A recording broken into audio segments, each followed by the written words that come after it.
Il faut bien être conscient qu'on ne regarde pas une exposition qui aurait été faite selon le goût ou les orientations de ses commissaires, où on aurait pu aller emprunter une œuvre au musée Ludwig, une autre au musée d'Immergé où il y a des chefs-d'œuvre.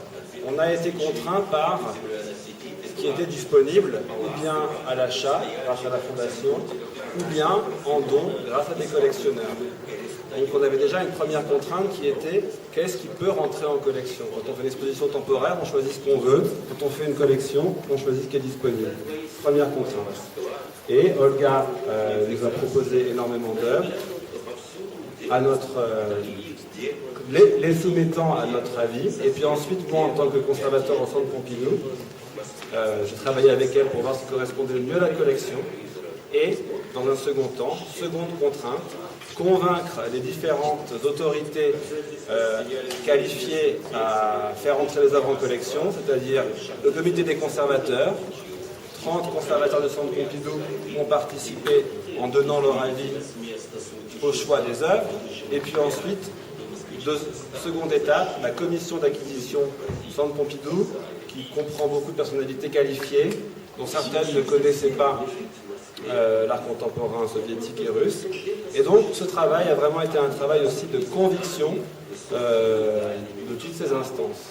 Autre chose que je veux souligner pour l'établissement, c'est que ce projet qui a été décidé il y a un an nous a vraiment permis de modifier la façon dont on travaille. On a dû, nous qui sommes une grosse machine, un gros paquebot, apprendre une certaine forme d'agilité, de légèreté, à travailler dans l'urgence. Donc l'ensemble des services, et je pense que les entraîneurs peuvent en témoigner, le service financier, le service de la production, tous les services du Centre Pompidou ont fait de leur mieux, se sont galvanisés pour accélérer toutes les procédures et faire en sorte qu'en un an, on puisse rassembler 250 œuvres, plus une centaine d'archives qui ont également aussi évidemment un statut artistique, donc 357 items, c'est vrai, Olga a raison, et les exposer aujourd'hui dans ce plus de 1200 mètres carrés.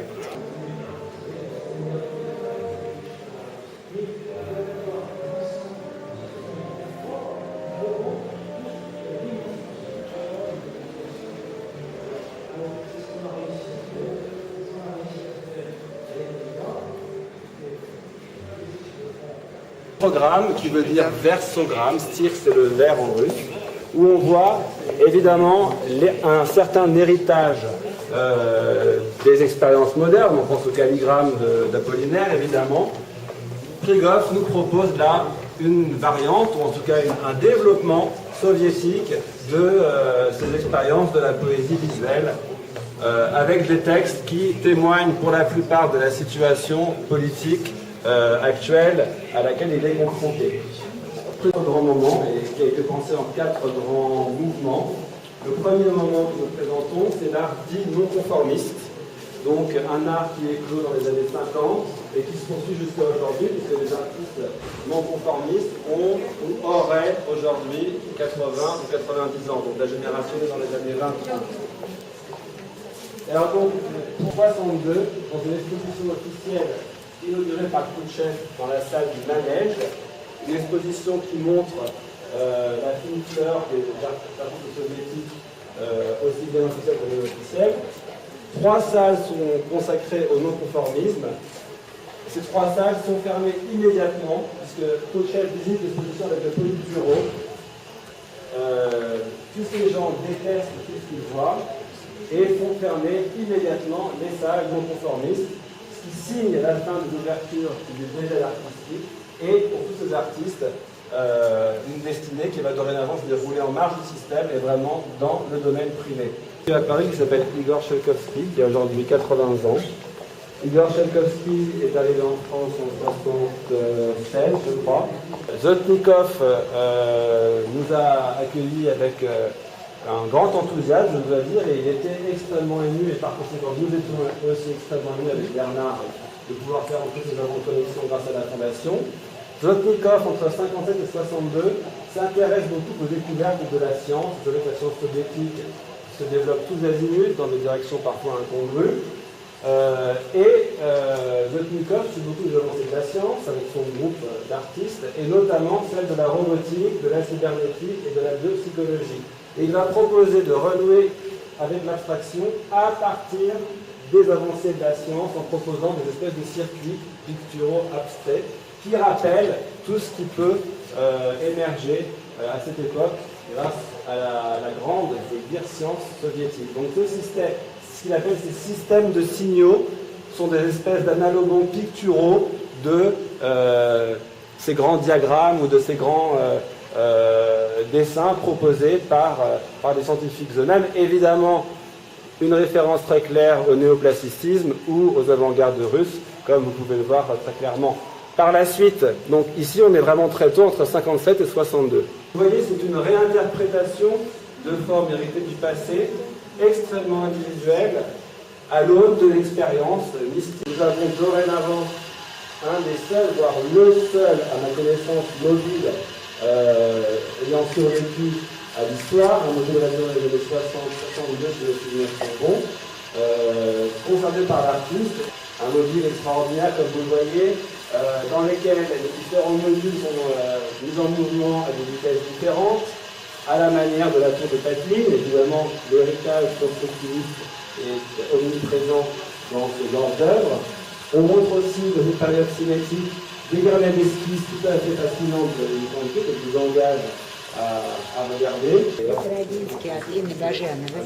Сейчас у нас придет еще подкладывает еще одна работа Родинского. Нам хотелось бы больше работ Родинского.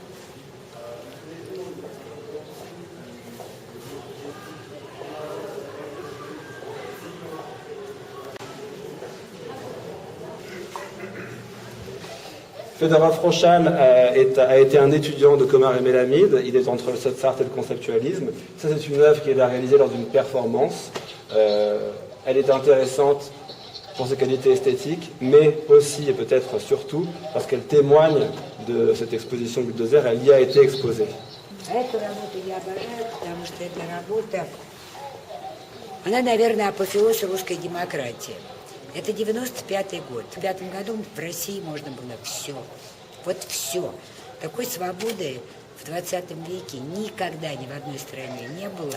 И никто не знает, будет ли такая свобода в 21 веке хоть в одной стране. И в этот разгар свободы он делает работу тончайшую, уже все-таки концептуалист и все-таки тонкий художник. У него было две фамилии. Фамилия Рошаль — это дедушкина. И, как вы знаете, дедушка Рошаль — это ближайший друг Эйзенштейна, лауреат 3 сталинских премий, документалист, прекрасный кинематографист и так далее. А папа у него замечательный ученый Федоров. И что пишет Рошаль, который делает свои два профиля? Он пишет, что это искусство демократии 95-го года.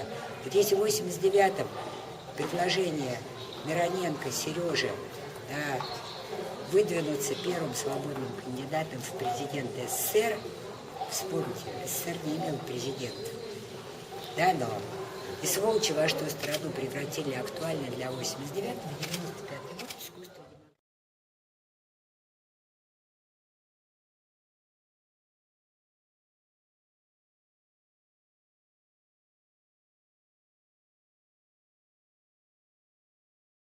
Кабаков, 72 год. Кто забил этот гвоздь? Илья и Эмилия. Это уже 2004 год.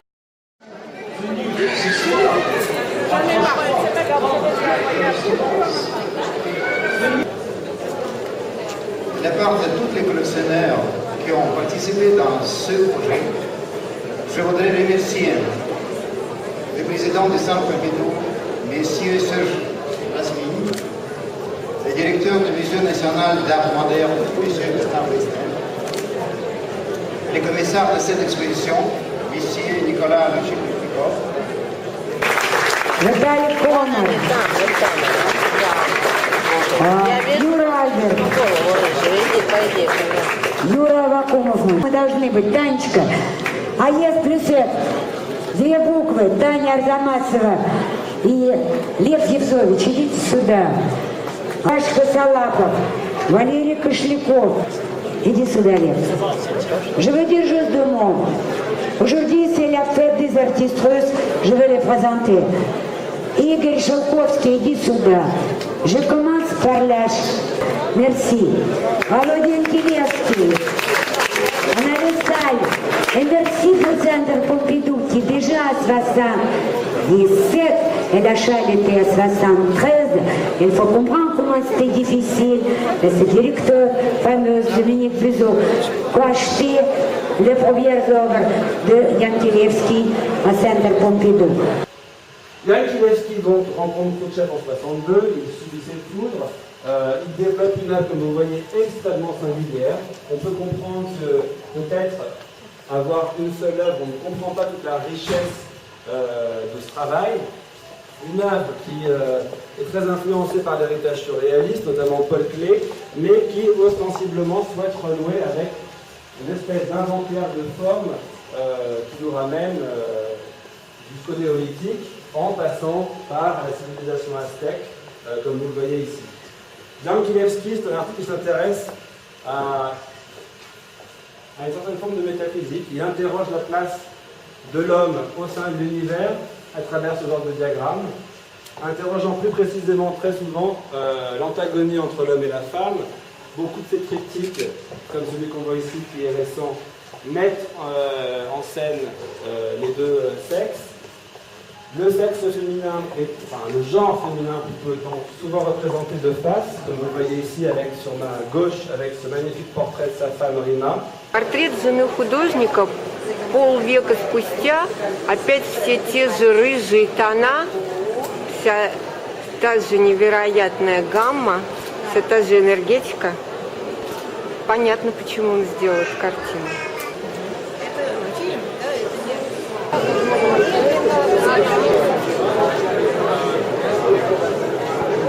Оскар, это старая работа? Да. Вот 64-го года. А с чьей на коллекции эта картина? Это Вася Нащеров, он здесь присутствует.